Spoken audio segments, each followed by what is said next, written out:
মিছিলে দেখেছিলাম একটি মুখ, মুষ্টিবদ্ধ একটি শানিত হাত আকাশের দিকে নিক্ষিপ্ত, বিশ্বস্ত কয়েকটি কেশাগ্র আগুনের শিখার মতো হাওয়ায় কম্পমান।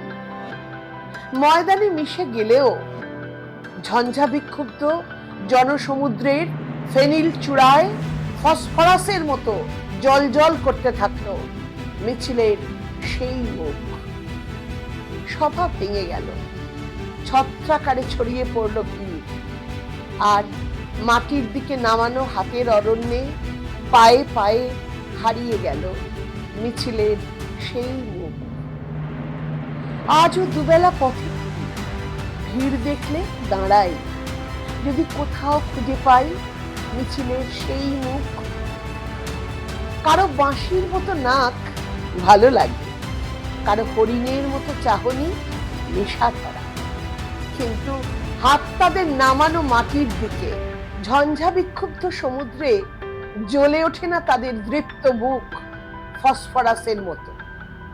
আমাকে উজ্জীবিত করে সমুদ্রের একটি স্বপ্ন, মিছিলের একটি মুখ।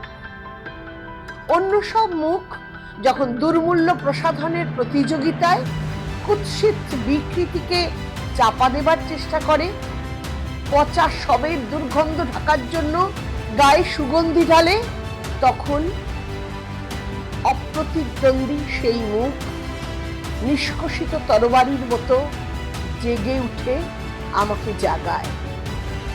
অন্ধকারে হাতে হাতে তাই আমি গুজে দিই নিষিদ্ধ এক ইস্তাহার, জরাজীর্ণ ইমারতের ভিত বসিয়ে দিতে ডাক, যাতে উদ্বেলিত মিছিলে একটি মুখ দেহ পায়, আর সমস্ত পৃথিবীর শৃঙ্খল মুক্ত ভালোবাসা দুটি হৃদয়ের সেতু পথে পারাপার করতে পারে। সুভাষ মুখোপাধ্যায়ের মিছিলের বুক। নমস্কার।